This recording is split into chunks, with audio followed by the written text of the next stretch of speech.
Hari ini bersama Rizky Febian, terima kasih udah mampir ke sini. Sama-sama, akhirnya bisa ke sini main. Calon tetangga. Iya benar, sama-sama di sini. Kenapa sih lo mau memilih rumah di daerah sini gitu? Itu tuh sebenarnya rumah dulu pas masih bujang masih udah ditinggal di situ. Oh, berarti belinya udah lama ya? Udah lama, Oke. waktu masih ngerintis di Jakarta, terus goals pertama waktu muda tuh kayak pengen punya rumah di daerah sini gitu. Di Jaksel. Iya, terus akhirnya ada townhouse, ya udahlah kebeli townhouse dulu gitu. Tapi akhirnya lagi direnov, makanya belum pindah. Setelah menikah terus mau tidak mau stay di rumah Lini dulu di Meruya jauh. Tahu, iya dia cerita tuh. Terus Iya. akhirnya karena hal lain kita pengen pindah lagi ke Ampera tapi dengan suasana yang baru. Jadi kita renov dulu, barulah pindah dulu, nyewa dulu gitu. Oke. Nah, kalau gua tuh tahu Iki itu pertama banget pas main ke rumah Kang Sule. Iya. Itu anjir tuh 10 tahun lalu atau apa, lu masih kecil banget. Kecil banget Iya. itu, iya. Lagi lari-lari di belakang itu. Aduh. Gua sama Kang Sule lagi ngobrol tuh, lagi lewat-lewat Iya. gitu. Oh itu anak gua gitu. Oh iya siap. Udah. Suatu hari Net TV minta gua bikin bukan sekedar wayang. Bener. Jadi gue disuruh nulis skrip gitu, minta apa gua ngomong ya? Jadi ini monolog. Gua monolog, betul. Jadi Bang Radit bikin sebuah situasi sitkomnya yang ngejelasinnya Bang Iya, Radit. monolog. Situasinya, visualnya aku, Iya. ceritanya iya. Itu gue juga kaget tuh. Ya mainnya nanti anaknya Kang Sule namanya Rizky Febian gitu. Oh iya, udah main sketsa juga ya. Udah, terus kita salam-salaman apa gitu, Iya. gue lupa deh. Itu berarti lu emang mau nerusin bokap dengan main di Awalnya sketsa atau gimana sih? Jadi sebenarnya kalau dari dulu tuh kan Bang Radit aku tuh sebenarnya pengen tetap jadi penyanyi. Cuman dulu kan Oke. nggak tahu ya. Maksudnya tuh lewatnya lewat mana, Oke. arahnya lewat mana. Jadi ketika dikasih wadah sama ayah nih, gue kasih wadah nih. Galilah apa yang lu bisa katanya waktu itu. Oke. Akhirnya aku nyobain tuh semuanya dari mulai nge-host sama ayah. Terus nyoba ngelawak-lawak di OVJ dulu. Oke. Jadi ditodong gitu aja di belakang backstage, ditarik, disuruh di stage. Di OVJ? Di OVJ. Umur gitu. berapa tuh? Waduh itu aku masih umur belasan itu aku. Masih umur 15. 16, Karena 17. awalnya ngomong ke bokap bahwa pengen jadi penyanyi. Enggak. Jadi justru dulu awalnya tuh karena liburan sekolah. Terus ayah tuh cara memperkenalkan ini loh dunia gua nak. Gitu tuh dengan cara udah lu liburan sekolah ikut sama gua. Nggak perlu ngapa-ngapain tapi lihat gua ngapain aja gitu loh. Jadi setiap syuting ngeliatin.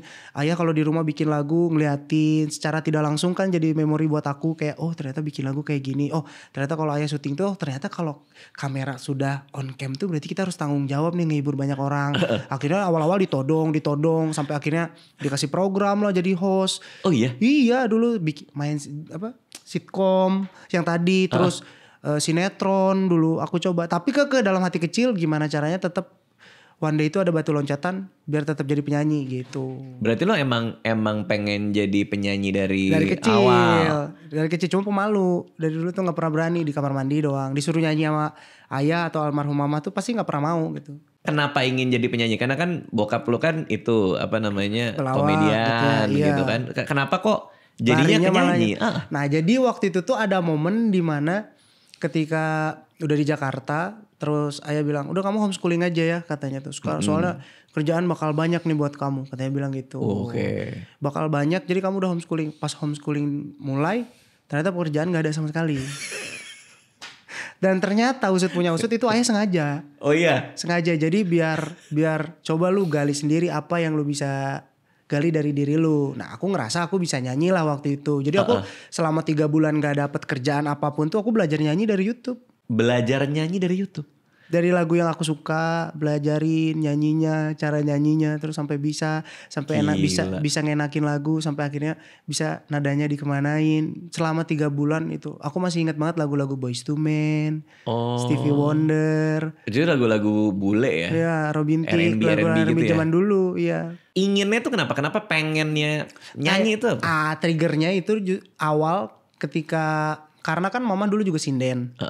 Terus ayah juga ya jago nyanyi gitu ya. Terus kayak hati kecil tuh ngomong kayaknya seru ya kalau menghibur banyak orang tapi dengan bakat yang aku punya. Terus kayak aku pengen kalau aku bisa nyanyi menghibur banyak orang.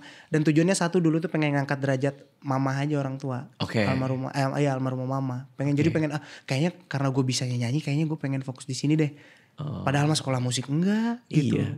Latihan nyanyi dari YouTube awalnya gitu. Otodidak ya padahal. Iya, belajar dari situ dong. Berarti bisa ya? Ya gak Bisa, tahu ya, iya. aku belajar Berarti dari kan YouTube. jadi gitu. Iya gitu. Soalnya anak gue taruh sekolah nyanyi. Oh iya? Iya, umur 4 tahun dan satu umur 6 tahun. Karena mereka seneng banget nyanyi. Iya betul. Tapi anak 4 tahun kan nyanyi lebih ke menjerit ya.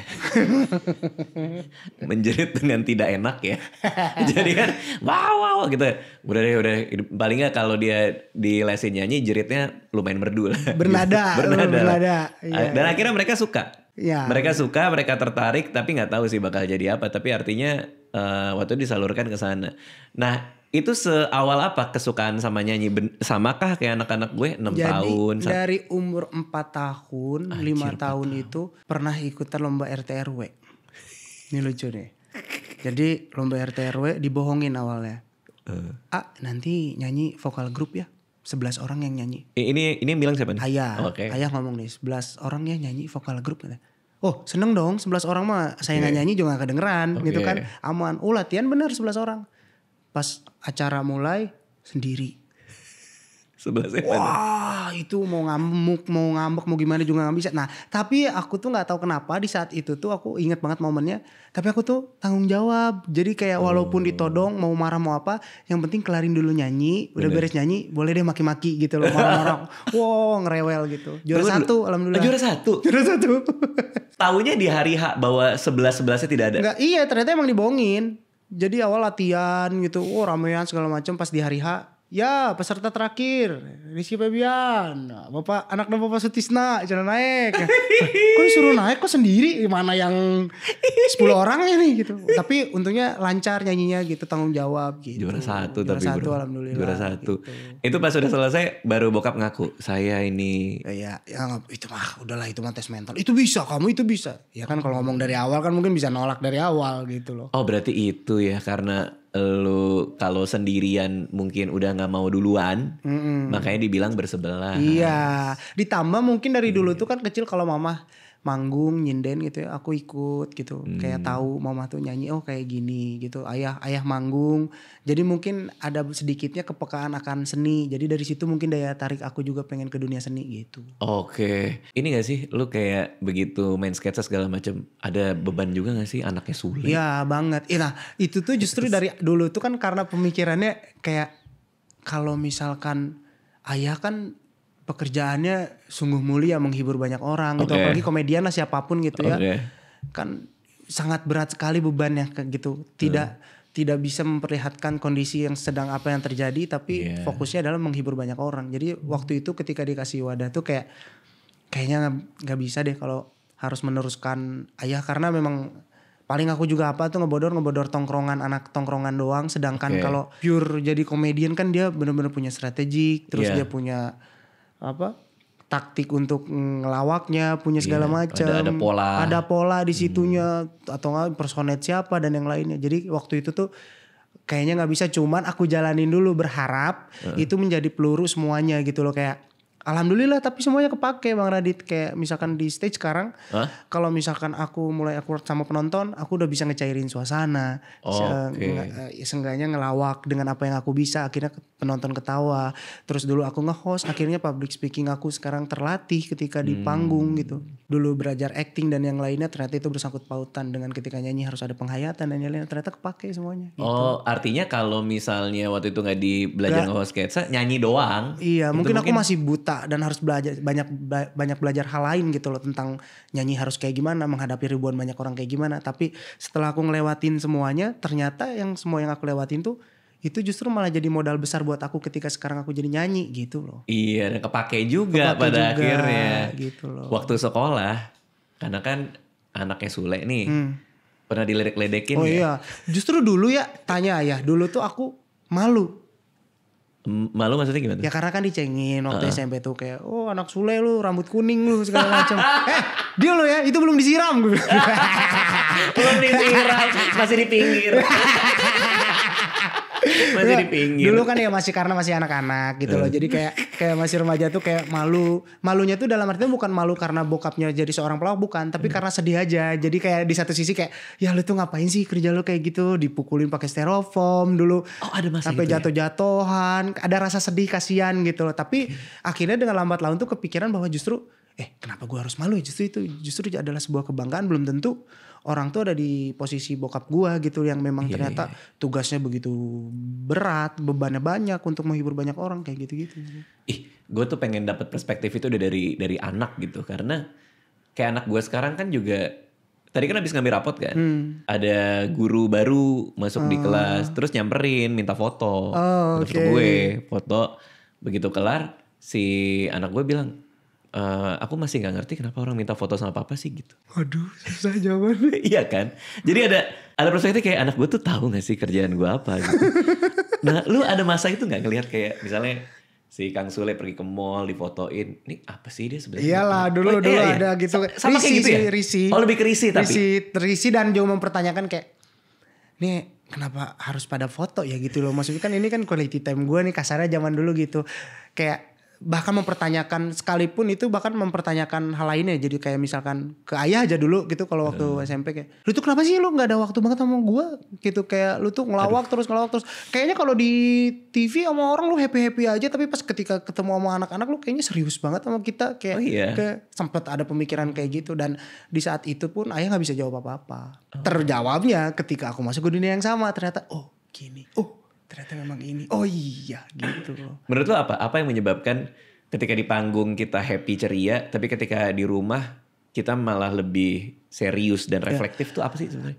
Kalau akhirnya aku menilai itu justru karena memang ya itu, justru ayah tuh bagusnya adalah ketika di luar sana ya dia profesional, mau dijadiin apa aja boleh, jadi bantalan lah atau apa segala macam, keset segala macam, tapi ketika ke rumah ya udah dia berubah lagi menjadi figur ayah yang memang ngedidik anak, jadi figur ayah yang memang bijaksana, terus tegas sama anak-anaknya. Terbukti maksudnya didikan ayah sampai sekarang nempel banget buat aku gitu loh. Pernah dimarahin yang separah apa dan karena apa sama bokap waktu zaman bandel dulu tuh? Nggak ada sih. Pulang malam. Nggak ada. Ayah tuh sesantai itu dia tuh, asalkan tahu batasan, asalkan kalau ayah tuh menjauhkan hal-hal yang memang nggak boleh kita sampai sentuh dan yang lainnya. Tapi selama itu tuh ayah sesantai itu. Paling kalau dulu tuh mungkin aku yang paling ingat itu sebelum aku jadi penyanyi lah. Tapi dulu pemikiran aku saat itu adalah sebagai anak kecil sakit hati gitu ya. Karena dulu kayak ya aku pengen beli mic gitu. Dari dulu tuh aku gitu, padahal belum tahu mau jadi apa gitu. Tapi pengen mic-nya. Iya, kayak pengen beli mic Shure yang Elvis tau yang kayak gini, kayak bagus gitu. Kayak tahu lagi. Ya aku pengen beli mic gitu. Segala macam. Terus saya bilang, mau apalah katanya tuh. Belum tentu juga jadi penyanyi, belum tentu jadi apa katanya tuh. Waktu itu kan sakit hati. Ternyata justru kalau sekarang mikirnya adalah, itu justru kalau kemarin bokap gue gak ngomong kayak gitu, mungkin gak ada motivasi buat aku sampai sekarang ada di sini gitu sih. Iya. Lo jadi pengen ngebuktiin diri. Iya, gue layak lo gitu. dapat mikrofon lo. Iya, akhirnya gitu. Nah waktu itu kan juga ada acara Gen Z di Trans. Terus lo bintang tamu tuh. Masih ingat gak sih? Ingat. Ya kan? Nah itu pas lagi briefing dibilang tuh sama krunya, nanti ada Iki nyanyi. Nah terus kan gue baru tahu lo nyanyi kan. Dia nyanyi apa? Ada lagunya sendiri. Terus sama Uus kan waktu itu kan. Iya bener. Terus lo masuk, terus nyanyi, anjir bagus banget lagi lagunya. Terus gue nanya lo, ini lagu ciptaan sendiri? Iya, terus lo bilang ciptaan sendiri. Terus lo bilang lagi sama label mana gitu ya. Yang di net ya kalau net, iya, sama net kita ngobrol bentar soal itu. Nah gue jadi kayak, ini orang gimana cara bikin lagunya, dari kapan, dan terakhir kali ketemu kan lo main sketsa tuh. Gimana caranya bisa bikin lagu tiba-tiba? Awalnya kan gak ngerti cara nyiptain lagu ya Bang Radit. Kayak gak tahu kalau bikin lagu tuh kayak gimana. Cuman dan kan pertanyaannya adalah, di umur aku yang masih belasan kok lagunya udah cinta-cintaan banget dan berat kan gitu. Jadi waktu itu tuh aku situasinya juga sama. Karena lagi syuting sinetron. Terus di ruang tunggu gitar-gitaran. Terus tiba-tiba kepikiran percintaan ayah sama almarhumah lah dulu. Udah tiba-tiba nemu, berada di pelukanmu mengajarkanku apa artinya kenyamanan, kesempurnaan cinta. Kok enak ya aku bilang. Langsung nemu gitu? Iya loh, kok enak ya, bagus ya. Terus akhirnya pulang ke rumah aku bilang ke ayah, ya aku punya lagu bagus. Masa ya ini bagus kali, bangga kali dia. Akhirnya ya udah kita bikin sampelnya gitu, demonya. nggak ada niatan buat dirilis, nggak ada apa, itu hanya bentuk ayah bangga lah sama anaknya gitu. Cuman dia itu mau mandi, kelar mandi, lagi break syuting ini talk show, dia play segala macam, kedengeran lah sama Pak Tama, orang net dulu. Ini band mana nih? Awalnya gitu. Sama Wisnu Tama. Bukan band Pak, ini anak saya. Nggak mungkin katanya tuh. Besok datang ke kantor. Udah datang ke kantor suruh nyanyi. Nyanyi depan dia? Ngehibur satu kantor. Nunjukin bener gak lu bisa nyanyi gitu. Dengan apa, gitar? Gitar, pakai gitar. Lu pakai gitar sendiri? Iya, pakai gitar tuh kayak. Gila. Akhirnya udah. Oh ya udah. Ya udah, ini saya mau coba bikin baru nih, manajemen baru pertama kalinya. Kamu talentnya ya nyanyi. Hah? Lagu? Ya yang ini jadiin. Oh iya ya udah. Sok. Oke, gampang banget ya.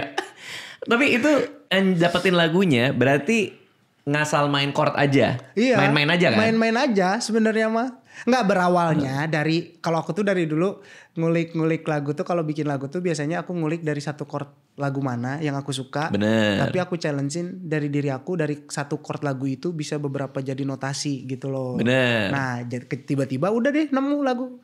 Kau dan aku tercipta udah nemu gitu aja awalnya mah udah. Jadi misalnya ada lagu chord apa, progresinya ya, berarti Iya, progresi chordnya dicobain. Oke, gue coba deh dengan notasi beda kan? Iya, notasi nada kita nyanyinya kita coba cari yang lain lagi, cari yang lain gitu. Dan alhamdulillah maksudnya tuh itu tuh kepake buat aku, kayak ketika pas syuting. Misalkan syuting video klip Kesempurnaan Cinta, tiba-tiba udah langsung ditodong, Ki single berikutnya apa? Aduh nggak tahu lagi. Pas foto udah tiba-tiba cukup tahu tanam dalam diri. Udah ini aja ya jadiin single selanjutnya. Oh ya udah ngalir gitu aja. Itu tuh gimana bisa dapet? Itu tapi kece-kece loh lagu-lagu. Nggak, kok bisa sih? Nggak tahu kalau aku nggak tahu. Tapi kayak mungkin karena aku tuh berusaha buat kalau bikin lagu ya berusaha ya udah ngalir gitu aja loh Bang Radit, kayak ngalir kayak nada apa yang menurut aku enak di kepala gitu. Yang menurut aku enak ya udah aku isi lirik, ya udah aku isi notasinya lain gitu. Ini nggak kayak misalnya nyanyi sambil diiringin sama musik sendiri, sama progresi sendiri, habis itu kan direkam nih, habis itu apa diulang lagi, nyari notasi yang beda lagi, terus habis di-combine percobaan pertama. Kalau awal-awal dulu langsung jadi tuh ya udah yang itu karena nggak ngerti gitu loh dulu. Yang itu Iya, udah nggak ngerti gitu. Jadi ya udah yang itu aja, gitu. Alhamdulillah tapi maksudnya direspon sama masyarakat waktu itu tuh, sama orang-orang tuh rame banget sih. Jadi akhirnya ya belajar dengan sendirinya ya, dengan jam terbang ketika ketemu sama, untungnya aku tuh nggak bukan yang bauan tuh ya. Kayak jadi kalau setiap ketemu sama musisi yang senior gitu aku ngeberaniin diri. Aku beneran beraniin diri. Nyapa mereka terus ngasih minta saran. Aku tuh baru di sini, gimana cara bertahan di dunia musik. Berani aja sama almarhum Mike, almarhum Bung Glenn, Tompi. Pokoknya penyanyi senior tuh kalau ketemu aku datengin, Iki, ini aku Iki gitu segala macam gitu. Bahkan strategi di lagu Kesempurnaan Cinta dulu kalau covernya tuh mukanya aku nggak ada karena sebagian udah tahu aku anak Sule kan dulu. Oh, I see. Jadi sebuah strateginya adalah udah nutupin muka dan alhamdulillah pada tahun itu sukses. Sebagian besar justru malah nggak tahu kalau Rizky Febian anaknya Sule untuk orang-orang yang peminat musik, dan ternyata mereka baru kaget bahwa ternyata yang nyanyi Kesempurnaan Cinta tuh anaknya Sule. Berarti sukses strategi kita gitu loh. Iya, karena takutnya orang udah ada stigma dulu tuh. Iya, dan takutnya udah jadi lawak duluan kah atau apa gitu. Itu berat juga sih untuk iya, apalagi kan bawa bendera ayah yang ada di dunia entertain yang sama. Makanya kan pilihan aku waktu itu gitu, Bang Radit, kayak ya udah nih gue kasih wadah di dunia entertain, lo mau bisa apa? Pemikirannya juga lama. Kayak aku mau, jadi ada fase di mana ketika pas aku pengen banget jadi penyanyi, tiba-tiba aku enjoy sama acting. Oh iya? Iya, yang dibuka ini bukan sekedar wayang, terus aku syuting sinetron, terus udah sempat film, terus udah mulai enjoy. Tapi aku udah lupa nih sama penyanyi. Tapi sama Allah yang di atas diingetin lagi, tiba-tiba Kesempurnaan Cintanya naik. Jadi pas udah rilis, aku udah enjoy sama lagu, belum tahu kalau lagu Kesempurnaan Cinta tuh ternyata udah rame nih, udah booming. Aku lagi enjoy sama acting. Terus disadarin lah sama yang di atas, ayo lo dulu cita-citanya jadi penyanyi, sekarang pilih mau jangka pendek jangka panjang katanya. Jadi ya udah lepas semua actingan lepas. Ya aku lepas, aku udah fokus nyanyi. Alhamdulillah sampai sekarang gitu. Habis itu video klip diminta single kedua, kasih single kedua, dibikin lagi single kedua, gitu terus tuh. Gitu lanjut terus sampai. Ada nggak masa dimana, kan tadi kan katanya kalau bikin lagu apa yang keluar di kepala berdasarkan dari chord yang lagi dimainkan kan. Tapi kan pasti dong ada masa dimana sebagai pencipta lagu ngerasa kok ini lagi yang keluar. Iya, pernah nggak ngerasa kayak gitu? Pernah banget. Nah, untuk nge-break dari itu gimana? Membebaskan dari monotonitas nada yang diciptakan gitu. Biasanya tuh ya kalau aku pribadi tuh kadang aku ngesabin dulu semuanya, kayak misalkan yang penting aku tahu dulu temanya, kayaknya aku buat single nextnya aku mau lagu sedih nih, tapi kan sedih banyak nih ya gitu. Terus dari segi notasi akhirnya kan aku makin belajar gitu ya. Jadi akhirnya aku bangker aja dulu semuanya tuh, notasi-notasi yang udah pernah aku buat, baru nanti aku tinggal cop-cop kira-kira mana yang bagus buat pre-chorus, mana mana yang buat chorus gitu. Biasanya aku gitu. Terus kadang ada yang verse udah bikin, chorus udah bikin, tiba-tiba aku ganti ketika pas lagi bener-bener take vokal. Kadang pas lagi di hari recording. Iya, ada kadang yang bridge-nya belum ada, ya udah kita bikin jadinya di hari pas take vokal. Banyak cara, kadang ya itu tadi ya, kadang kalau udah mentok mah ya kita juga aku nggak mau maksain, kadang kan jadinya monoton jadinya, terus kadang jadinya malah jadi setengah hati aku jalaninnya. Jadi kadang ada juga yang sampai detik ini lagu yang cuma chorus doang, sekarang belum dikerjain gitu, ada gitu loh. Pas awal-awal masuk industri musik, apa yang paling bikin kaget? Ternyata ini, ternyata itu gitu. Banyak banget atuh. Awal-awal nggak tahu. Terus tiba-tiba, Ki, booming itu lagu Sebuah Cinta. Nggak mungkin. Aku bilang, udah booming, cepet nyanyi. Besok nyanyi di acara Sarasehan. Hah? Live itu? Iya. Itu aku nyanyi gredek, nervous, fales kemana-mana. Saking nggak pernah pertama kalinya nyanyi di TV kan gitu. Udah terus akhirnya bener-bener kayak pas kalau nyanyi depan banyak orang gitu, kayak anjir ini aku harus ngomong apa segala macem. Kaget banget ketemu musisi-musisi lain, akhirnya ngeberanin diri. Terus kayak dulu kenapa ya kalau nyanyi kayak aku pribadi ngerasa kayak kok kayak masih ada nada-nada Sunda segala macam gitu. Aku nanya lah sama musisi semua, justru malah dikasih masukan sama orang-orang bahwa ya itu justru malah jadi sebuah kelebihan buat Iki dan jadi ciri khas Iki. Gimana caranya Iki bisa poles buat jadi sebuah karakter Iki gitu. Nada Sunda tuh gimana sih maksudnya? Maksudnya kan kadang aku masih kayak ada nada-nada cengkok Sunda kadang-kadang gitu. Tapi justru malah jadi sesuatu, kata musisi itu, kata almarhum Bung Glenn lah, almarhum Mike Mohede. Ya udah aku dari situ aku pelajarin, aku cari tahu ternyata nyamannya aku bikin lagu gimana, nyamannya aku kalau nyanyi itu ternyata range vokal aku di sini segini. Akhirnya itu jadi belajar gitu. Kaget dulu mah tiba-tiba ayo nyanyi, udah nyanyi nih, ya. Tapi ini harus tetap promo katanya tuh. Ya udah kita promo Kesemburan Cinta. Belum ada orang yang tahu lagunya sebelum booming nih. Tiba-tiba jadi kita dari kafe ke kafe Bang Radit. Wow. Terus aku, halo Iki, Om bisa ikut jamming nggak? Iya. Yang bener. Demi Allah. Dari di kafe Taman ke Suropati kafe. ya. Jadi kita dari kafe, halo semuanya, kenalin saya Iki. Ini saya bikin lagu Kesempurnaan Cinta. Yang dengerin 3 orang, tukang ngepel, tukang ngelap, kaca sama haters. Gila. Udah dari situ terus kita pernah diusir di Taman Suropati. Jadi kita mau coba jamming di pinggir jalan gitu. Ramai penontonnya, diusir kita sama security, nggak boleh di situ, diusir. Kenapa, dikira ganggu atau emang gak ada izin? Atau? Enggak, jadi sebenarnya di situ tuh ada event besar. Kita izin sama yang punya event, boleh nggak kalau kita jadi openingnya? Nggak apa-apa deh, nggak usah dibayar, nggak usah di apa-apa. Tapi kita cuma pengen nyanyi dong di situ. Oh nggak usah katanya, kalau mau bikin aja tuh di situ katanya gitu. Ya udah kita bikin di situ, penontonnya malah lebih ramai ke kita. Yang bener. Iya, terus akhirnya diusir kita, udah gitu, zaman dulu. Ada gak yang lu inget fans awal lu banget yang masih kejaga sampai sekarang? Ada lah, zaman dulu kan karena fansnya tuh terbentuk ketika masih sinetronan kan.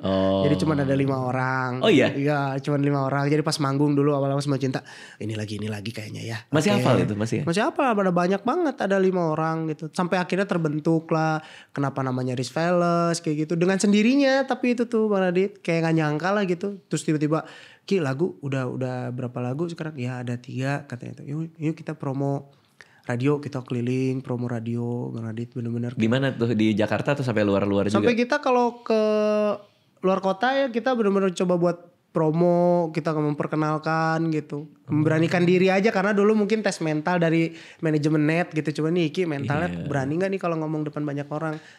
Nah itu tadi untungnya aku batu loncatan aku tadi kepake semuanya gitu. Pernah gak tapi ada hal yang gak enak yang didapetin hanya karena memang kita masih baru mulai?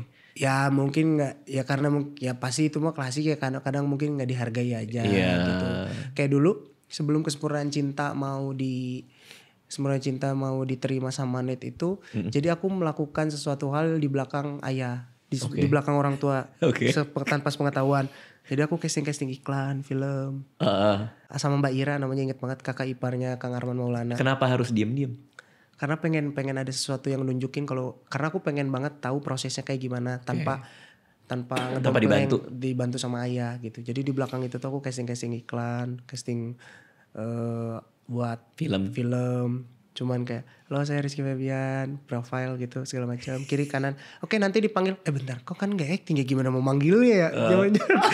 Dulu mah gak mikir ya, dulu tuh kayak cuman profile doang. Oh kayaknya beneran dipanggil nih gitu. Tapi dipikir-pikir lagi, kan dia belum tahu acting gue kayak gimana ya zaman dulu. Terus, nah tapi triknya aku, selama aku ke kantor-kantor besar itu, aku bawa CD Kesemburan Cinta. Jadi demo. Jadi pas lagi ngobrol ketemu produsernya, dengerin dong lagu, siapa tahu suka gitu.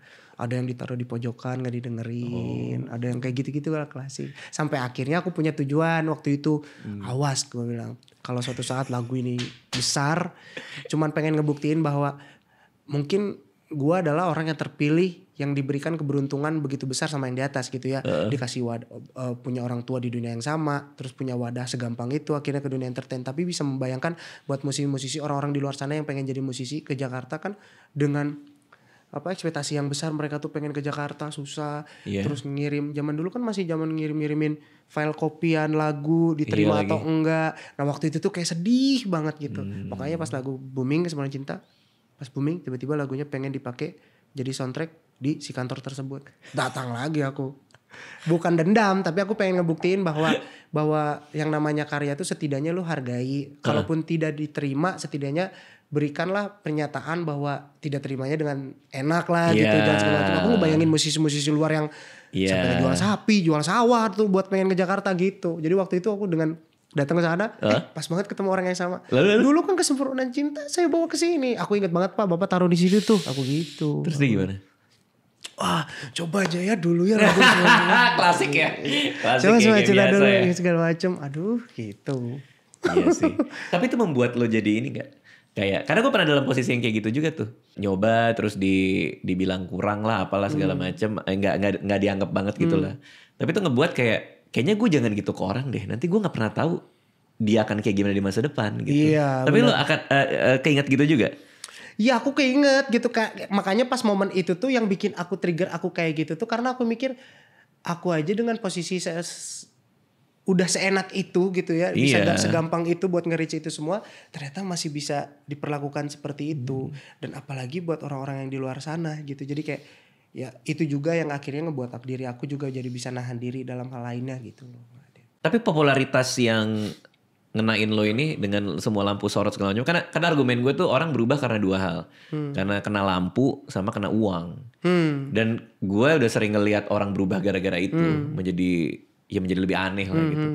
Lu sempat ada godaan-godaan kayak gitu nggak? Atau memang lu udah bisa batasin diri karena semua pengalaman tadi? Alhamdulillah dari dulu aku bisa ngebatasinnya karena balik lagi kayak dulu tuh, kayak contoh aja ya, buat aku biar nggak gimana-gimana, kayak keuangan aku dulu dari pas masuk ke net tuh nggak sepeser pun ke aku sama sekali. Jadi aku ke mama semuanya. Karena aku pengen fokus ngejar cita-cita aku semuanya.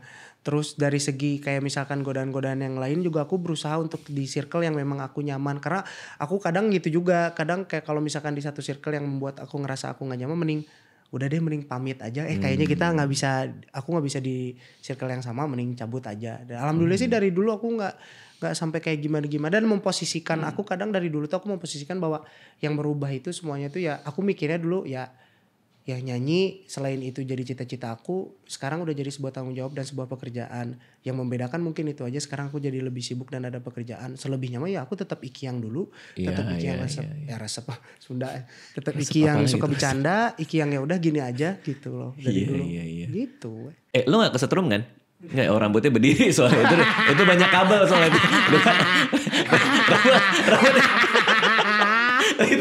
itu ada kabel tuh. Mereka udah lama ikut sama lo berarti? Iya, udah lama banget mereka. Oh, berarti lu semua ngelihat prosesnya dia ya? Gila, luar biasa lo. Oke, nah terus abis itu single ada kebosenan gak lu jadi penyanyi? Lagu yang sama dinyanyiin itu gimana tuh? Makanya cara meminimalisirnya karena kan dari kota ke kota nyanyiin itu lagi. Makanya untungnya akunya bawel kan, akunya seneng kreativitas di musik tersebut juga gitu. Jadi kayak meminimalisirnya dengan cara ya udah lagu ini aransemennya rubah yuk, kita rubah, atau enggak tiba-tiba dadakan di stage kita challenge diri aku pribadi kayak yuk kita bikin lagu dadakan buat penonton, ada yang mau ngasih tema. Oh iya? Iya, karena aku pengen seru-seruan aja. Bikin lagu dadakan. di atas panggung. Iya, dulu sempat viral gara-gara tahu lagu pas yang zaman-zamannya yang bercanda.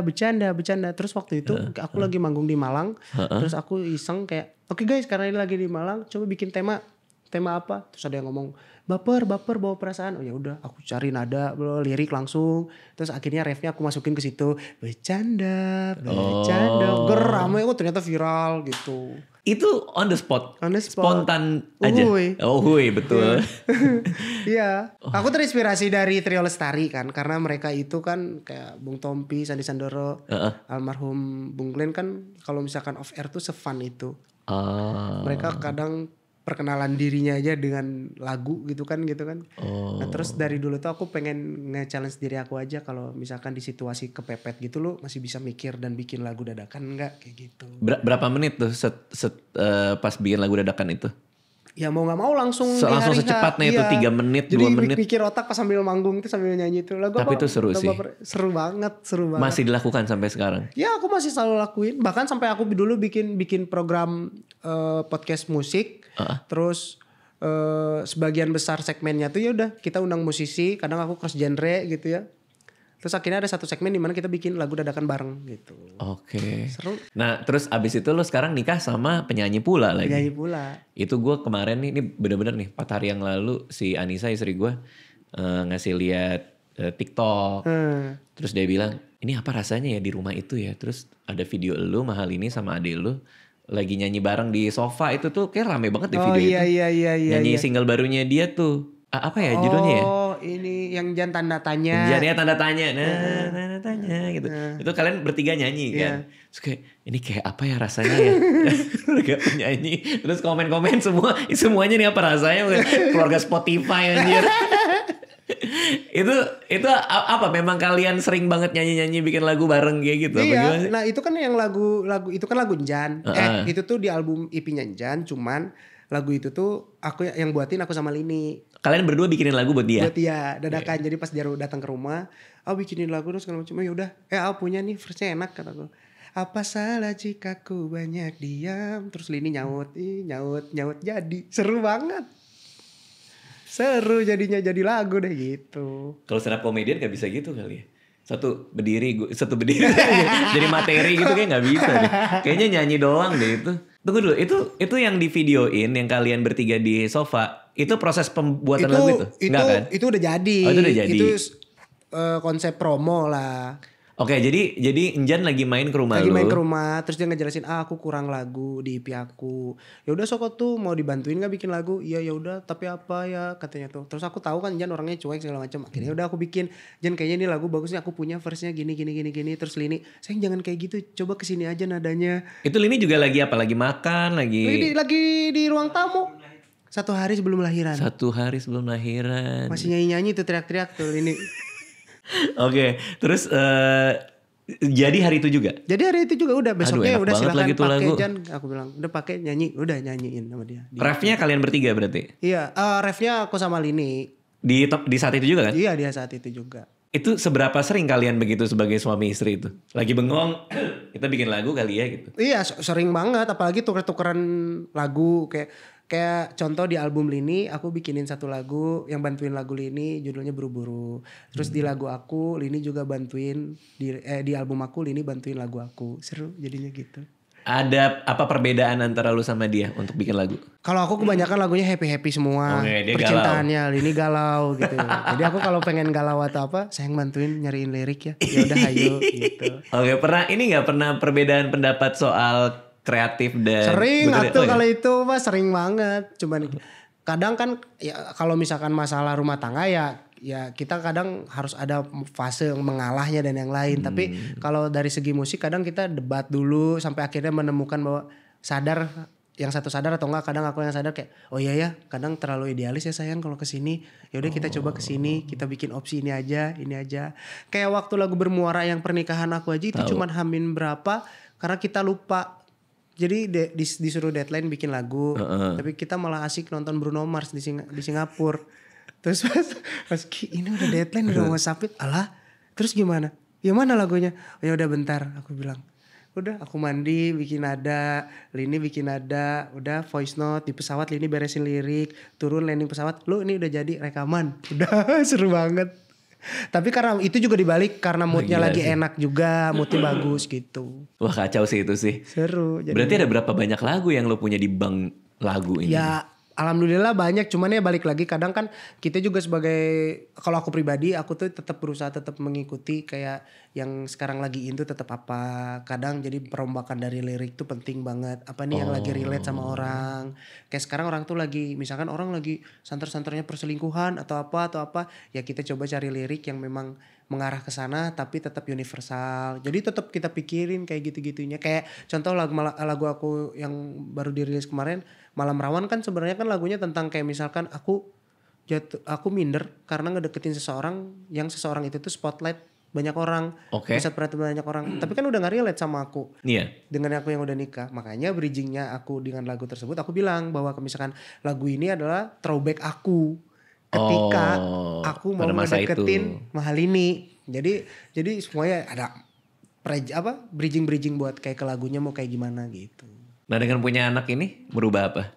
Jadi aku ngerasa ya yang tadinya cinta tuh cuma segini gitu ya. Yeah. Akhirnya tuh sekarang tuh kayak mau bikin lagu tentang cinta tuh jadi sekarang tuh kayak meaningnya tuh lebar banget gitu. Kayak banyak akhirnya inspirasi itu terlahir dari karena ngelihat istri sama anak. Kayak sebelum lagu Malam Rawan aku bikin Senandung Bahagia aku dedikasikan karena memang buat Lini. Iya. Terus sama Buah Hati. Tapi aku karena waktu itu belum bilang ke publik kalau aku punya anak, makanya cuman yang tahu tuh cuman aku sama Lini di lirik tertentu. Kayak, sejenak lupakan bisiknya dunia, kau beri irama bahagia. Sebenarnya aku pengen ngasih tahu kayak yuk kita udah sejenak lupain semuanya, udah bodo amat karena waktu itu kita lagi dihujat-hujatnya lah segala macem lah waktu itu. Kayak udah, jadi aku pengen ngerangkul istri aku, udah nggak usah dengerin apa-apa karena Tuhan punya rencana lain, terbukti kau beri irama bahagia. Sebenarnya irama bahagia tuh karena dia udah ngasih buah hati buat aku. Aduh. Jadi kadang aku sama Lini tuh punya meaning tersendiri di lirik tertentu gitu.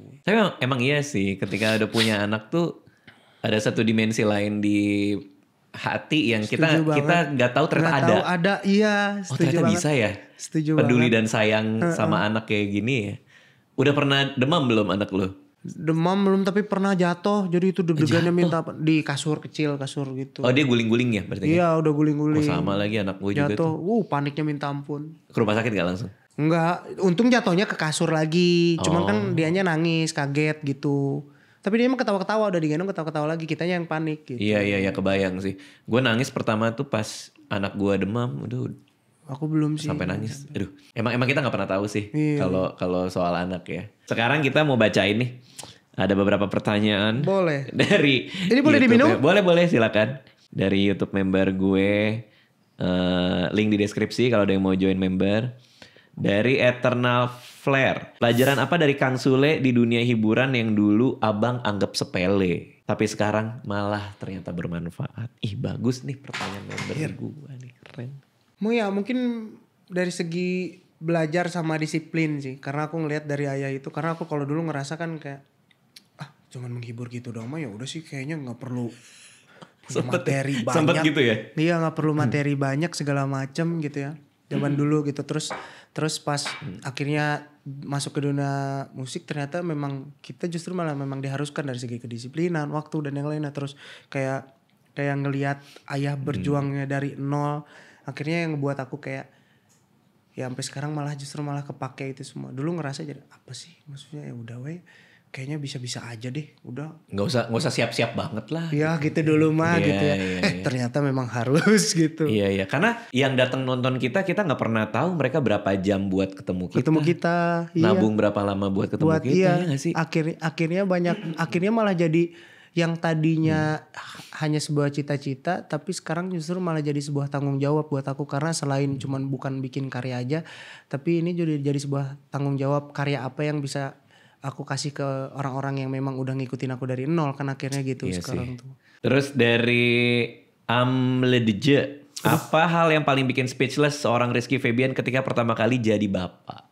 gitu? Pas lahiran sih. Pas lahiran ya. Pas lahiran karena kan itu tekad aku waktu pas ini lahiran aku nemenin, bener-bener pure nemenin, terus aku pengen lihat pas Selina keluar tuh kayak apa, aku bener-bener pengen lihat gitu kan. Walaupun gini sih, walaupun tapi ya itu bener-bener momen ketika pas Selinanya diangkat, ya udah nggak bisa berkata-kata, diem gitu. Terus akhirnya kita nangis berdua gitu karena kayak gila sekarang udah ada anak gitu, apalagi ngazanin gitu kan, udah itu nggak bisa ngomong sih segala macam. Sempat dicakar nggak waktu itu? Lininya sama Lini, istri lu. Iya dia pegangan segala macam sampai gini gitu, tapi untungnya dia kuat. Nah justru yang membuat aku speechless itu adalah disitulah momen aku akhirnya kayak segimananya akhirnya kita harus bisa menghargai wanita gitu ya, apalagi istri gitu ya, karena perjuangannya sebegitunya kan, itu mengadu nyawa gitu loh dia ketika kayak gitu. Makanya pas dari situ tuh bener-bener ngelihat perjuangan Lini sampai sebegitunya. Bayangin aja Lini lagi di peak-peaknya dia dinyanyi gitu ya. Tapi dia bisa rela meninggalkan begitu saja karena hamil dan juga harus melahirkan Selina. Jadi kayak luar biasa perjuangan dia tuh gitu. Takut gak pas ini gunting pusar? Aku gini. Jadi pas gini sama dokternya diginiin Mas Wid. Kenapa? Mau menang dia. Mau kalah dia. Jadi pas udah diangkat kan, wah gitu kan. Itu aku merinding ngedengernya kan. Ya Allah gitu. Terus dibawa dokter Diki, dokternya tuh dibawa set. Ayo sini, bismillah dulu. Nih, ini cinta pertamanya bapaknya ini. Wah, aku makin sedih digituin kan. Ini cinta pertama. Ini tali pusarnya gunting. Wah, deg-degan nih. Jangan geter dipegangin, jangan geter.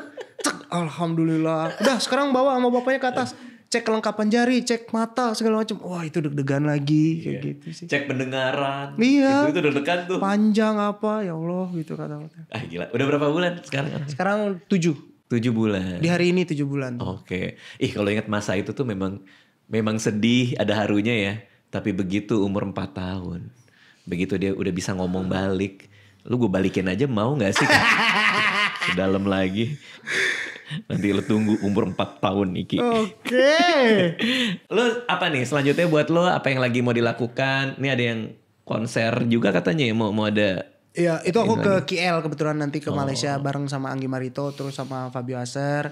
Terus kemarin kan udah rilis lagu Malam Rawan. Alhamdulillah direspon positif banget, seneng banget gitu. Terus nanti juga ada sama Adrian Khalif. Mau ada kolaborasi. Jadi, Dia juga keren tuh di Sialan itu tuh. Iya, makanya nanti ditunggu aja. Semoga intinya sih kalau aku sekarang gimana tetap bisa sustain aja di dunia musik, tetap berkarya. Apapun hasilnya yang penting bisa menghibur. Urusan nanti lagunya diterima atau gimana itu bonus buat kita. Yang penting mah terus aja kita mah berkarya gitu. Karena yang namanya karyanya sepanjang masa ya. Benar. Jadi ini bisa jadi buat investasi buat aku dan anak dan cucu nanti gitu. Iya, karena kan royalti datang terus ya kalau sepanjang masa. Iya. Ada keinginan lagi kah balik ke film, ke mana? Atau nyoba hal baru mungkin? Pengen banget sebenarnya. Karena aku kalau ditanya hal yang aku suka tuh pokoknya apapun yang berbau seni aku pengen banget gitu ya, suka banget. Makanya kayak di video klip aku dari dulu tuh pasti selalu men-challenge diri aku selalu memperankan atau mengimpersonate jadi siapa. I see. Aku jadi kreatifnya bikin karakter apa. Iya. Karena ya itu tadi aku tetap nggak mau menghilangkan kalau aku suka dunia peran gitu loh. Kalau stand up comedy nggak mau nyoba? Tapi percaya nggak kalau aku tuh ngikutin banget stand up komedian siapapun itu dari dulu sampai sekarang. Oh iya. Iya. Dari Suci, siapapun aku nonton. Suca semua aku nonton. Sumpah. Karena aku sesuka itu sama stand up comedy gitu. Karena benar-benar real kan. Iya. Kegelisahan pribadi kan. Iya. Nggak pengen nyoba. Pengen tapi kan karena nggak tahu formatnya kayak gimana, nggak tahu segala macam. Kemarin itu gue lagi kumpul sama teman-teman penulis. Gue jorokin tuh mereka semua siapa yang mau stand up. Akhirnya mereka stand up tuh di Comika Comedy Club ya. Ya namanya juga stand up pertama ya ada kena nggak kena ya. Tapi mereka happy. Nah ternyata di malam yang sama naik juga ke panggung Pak Rahel Amanda, aktris stand up ngomongin gimana dia dulu main sinetron. Itu lucu banget. Pecah banget.